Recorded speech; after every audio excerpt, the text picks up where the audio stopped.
Welcome, dear listeners, to another fascinating episode on Stories by John. This is the place where we delve deep into the realms of myths and legends, unearthing the treasures of our collective storytelling heritage. Today, we're going to trace the evolution of one of the most captivating and enduring mythical creatures, the dragon. From ancient tales to modern pop culture, dragons have ignited our imaginations like no other beast. Be ready to embark on a journey through time, exploring the fascinating world of dragon myths. Dive back into the mists of time, where the roots of dragon myths lie. As we journey through the annals of history, we find ourselves in the heart of ancient civilizations where the dragon first roared into existence, at least in the realm of myth and legend. In the cradle of civilization, the fertile lands of Mesopotamia, dragons were revered and feared.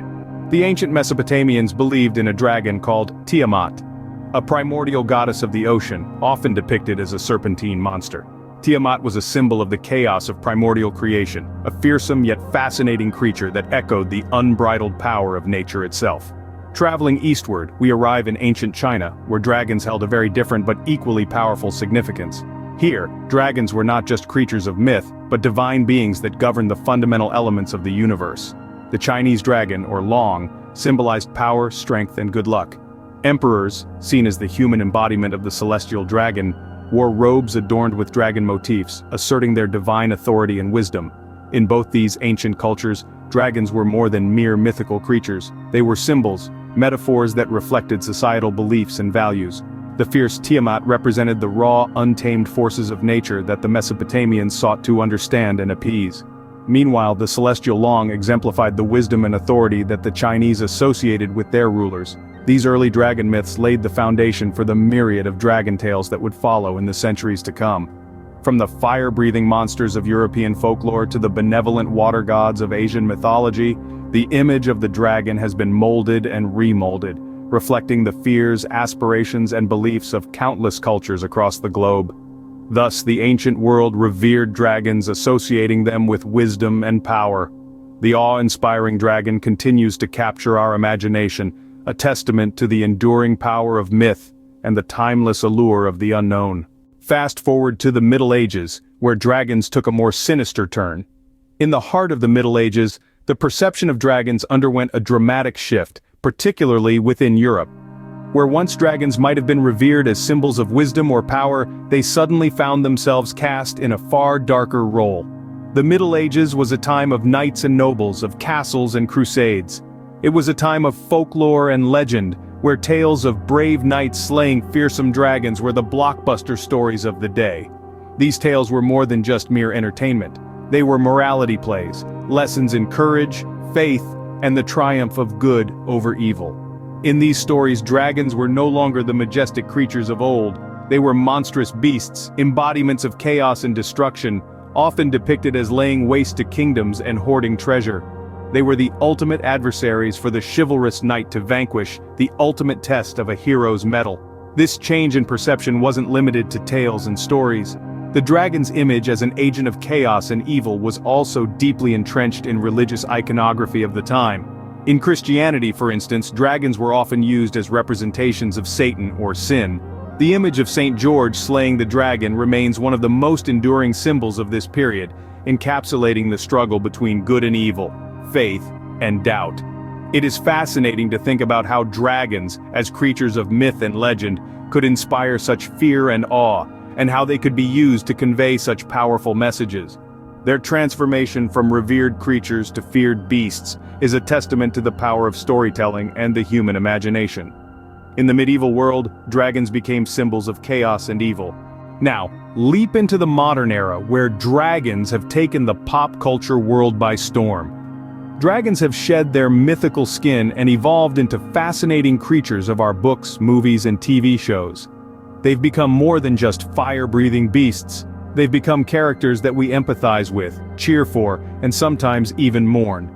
Consider the world of literature. J.R.R. Tolkien's The Hobbit gave us Smaug, a dragon so cunning and greedy, his personality shines as bright as the gold he hoards. Smaug is not just a simple beast, he is a character with depth, showing us that dragons can be much more than mindless monsters. Then we have the Harry Potter series, where dragons are portrayed as majestic, albeit dangerous creatures. They're a part of the magical world, not just as adversaries, but also as elements of thrilling tasks in the Triwizard Tournament. And who could forget the dragons of Game of Thrones? Drogon, Rhaegal, and Viserion, each with their distinct personalities, became as pivotal to the plot as any human character. They've shown us the awe-inspiring power of dragons and yet, their vulnerability too. On the silver screen, we've seen dragons as companions in movies like How to Train Your Dragon, where Toothless, the Night Fury, forms an unbreakable bond with a young Viking named Hiccup. This franchise shows us that dragons can be friends, not foes. In video games, dragons often serve as formidable bosses or powerful allies. They're central to the lore in games like The Elder Scrolls Skyrim, where players can even harness the power of dragons to defeat their enemies. Dragons in modern pop culture are not just symbols of fear. They've become symbols of power, wisdom, and sometimes companionship. They've shown us that there's more to them than just fire and scales. They've become a testament to our never-ending fascination with these mythical creatures. Today, dragons continue to capture our imagination, symbolizing both fear and fascination. Ever wondered why dragon myths are so pervasive across different cultures? Well, you're not alone. Scholars, historians, and enthusiasts alike have long pondered over the ubiquity of these majestic creatures in folklore and mythology. A few theories have been proposed, each more fascinating than the last. Firstly, let's consider the dinosaur theory. Paleontologists have unearthed fossils of extraordinary creatures that roamed the Earth millions of years before us. It's conceivable that our ancestors stumbled upon these remnants and, lacking any understanding of prehistoric life, interpreted them as evidence of dragons. Imagine finding a dinosaur skull in your backyard. You'd likely weave some incredible tales too. Secondly, we have the large reptile theory. Throughout history, humans have encountered numerous large and fearsome reptiles. From the colossal saltwater crocodile to the formidable Komodo dragon, these real-life monsters could easily inspire tales of fire-breathing dragons. After all, truth can sometimes be stranger than fiction. Another theory suggests that dragons are a psychological symbol, representing the fears and challenges we must overcome. The dragon is a metaphorical beast that embodies our deepest fears, and defeating it symbolizes personal growth and triumph over adversity. Lastly, there's the theory that dragons are a product of cultural exchange. As people traveled and traded, they shared stories and myths. A simple snake in one tale could become a ferocious, fire-breathing dragon in another, as the story gets embellished and transformed through different cultural lenses. While the origin of dragon myths remains a mystery, these theories offer intriguing possibilities. Are dragons remnants of our prehistoric past? Are they exaggerated versions of real creatures? Or are they symbolic figures forged in the crucible of our collective consciousness? The truth may well be a mixture of these theories, a testament to the complexities of human imagination and our enduring fascination with the unknown. From ancient symbols of power to modern pop culture icons, dragons have captivated us for millennia. We've delved deep into their ancient origins, tracing their beginnings back to the cradle of civilization. We've seen how these mythical creatures evolved through the Middle Ages, taking on new forms and meanings as they spread across cultures and continents. We've also explored how dragons continue to capture our imaginations in the present day, from fantasy novels to blockbuster movies. Their enduring appeal lies not just in their power and majesty, but also in the rich tapestry of myths and legends they inhabit. They are creatures of contradiction, terrifying yet awe-inspiring, monstrous yet majestic, embodying both chaos and wisdom. And finally, we've examined various theories that attempt to explain the ubiquity of dragon myths across different cultures. From shared ancient memories of real-life creatures to deep-seated psychological archetypes, these theories offer fascinating insights into the human mind and its penchant for storytelling.